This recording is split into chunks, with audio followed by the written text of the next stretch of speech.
寒いから早くして。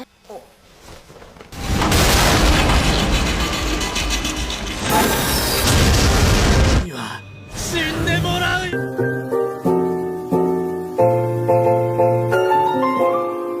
Halo para animers yang taunya cuma rebahan sambil nonton menggunakan wifi tetangga.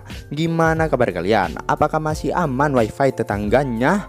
Nah, di video kali ini gua akan menceritakan alur cerita dari anime Saikyo on Myoji no Isekai Tenseiki episode yang keempat.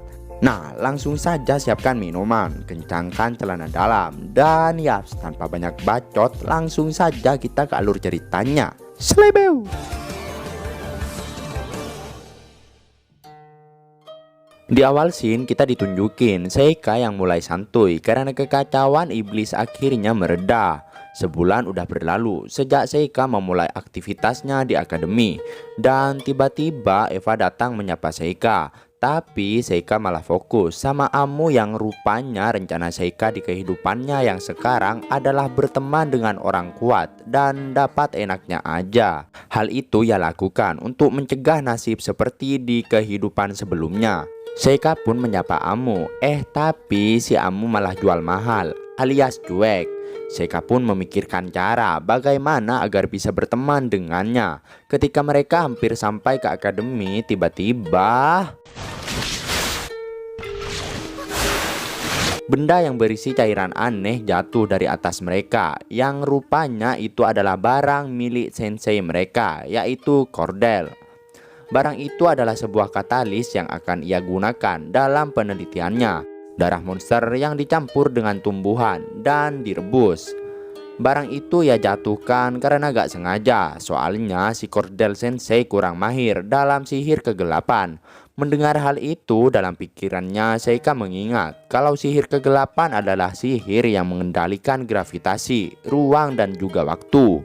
Sedangkan sihir cahaya mengendalikan petir dan cahaya itu sendiri.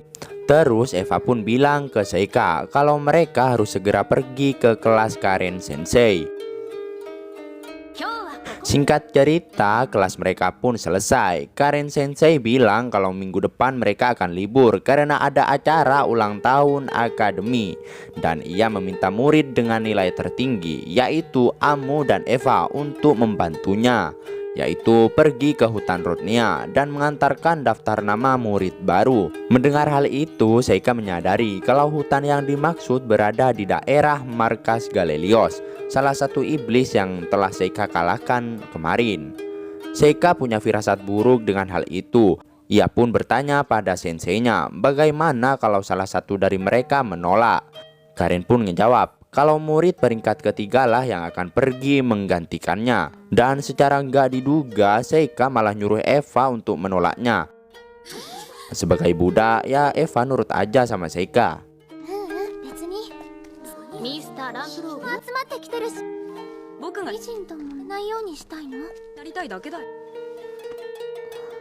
Singkat cerita, di keesokan harinya misi mereka pun akan dimulai. Karen pun memberikan gulungan daftar nama siswa itu. Seika pun mengambilnya dan mereka pun OTW. Di perjalanan mereka pun mulai mengobrol. Rupanya si Amu ini malah suka ngomong mesum anjing. Dan tiba-tiba aja kepala Amu kayak puyeng gitu. Dan bersamaan dengan Seika yang agak terkejut ketika melihat lingkaran sihir yang sama seperti yang ia temukan kemarin saat bersama Eva. Amu pun nyamperin Seika dan tiba-tiba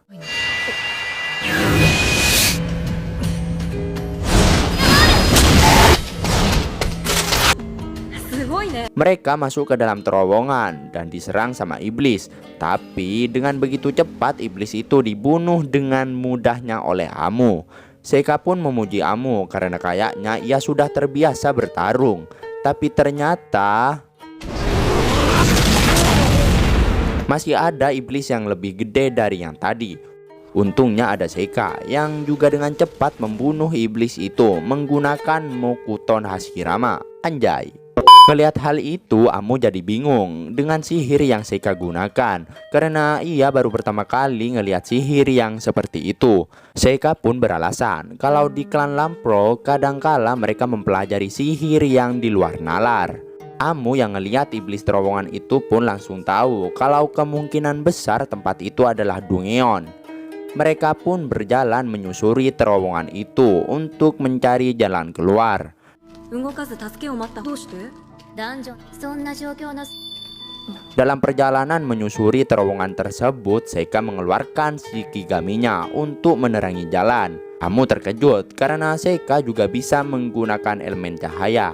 Tapi Seika bilang kalau itu cuma jimat. Seika juga menempelkan beberapa Shikigaminya di atap terowongan itu supaya Shikigami lebah madu yang Seika tinggalkan di atas bisa mendeteksi keberadaan mereka. Dan tiba-tiba rubah Seika ngerasa kalau ada sesuatu yang akan datang, dan ternyata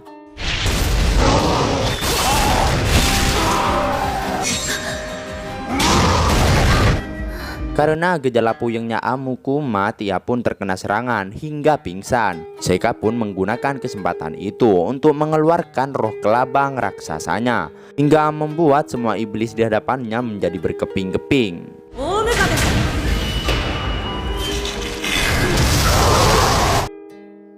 Dan singkat cerita, setelah Amu bangun, ia terkejut karena semua iblis tadi telah berhasil dikalahkan Seika seorang diri. Dan Amu juga kaget karena lukanya udah sembuh, tapi gejala puyeng yang ia derita masih ada. Seika pun bertanya, apakah sakit puyeng itu kronis?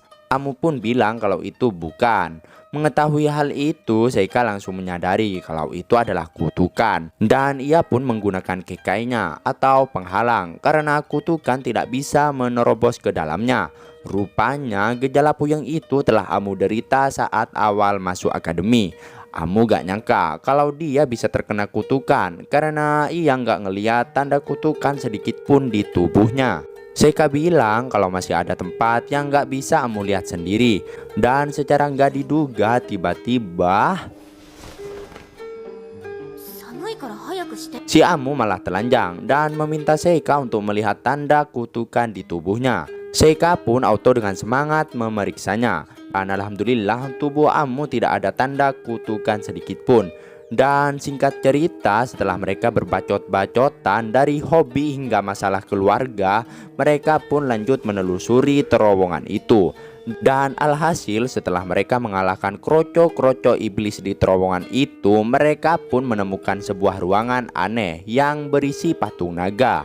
Ngelihat hal itu, Amu jadi tahu kalau mungkin itu adalah leader dari Dungeon itu. Seika pun bertanya, apakah kalau mengalahkan bosnya itu mereka akan menemukan jalan keluar?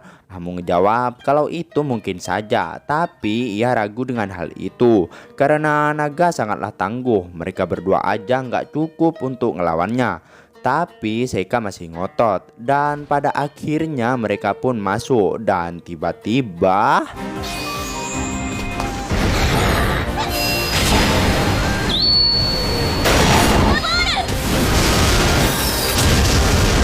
meski iblis itu tidak mempan dengan sihir, tapi beda cerita kalau Babang Seika yang melakukannya. Alhasil iblis itu berhasil mereka kalahkan. Dan yaps, pintu keluar pun terbuka.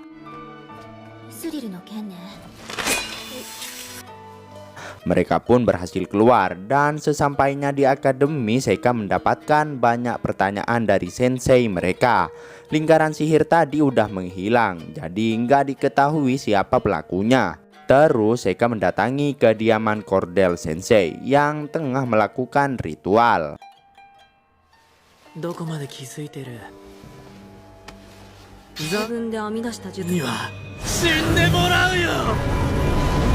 Cordell Sensei adalah dalang di balik semua kejahatan yang telah terjadi. Dengan kekuatannya ia mengutuk Seika, tapi bukan Seika namanya kalau tidak bisa mengcounter. Alhasil kutukan yang Cordell Sensei gunakan malah dikirim balik oleh Seika.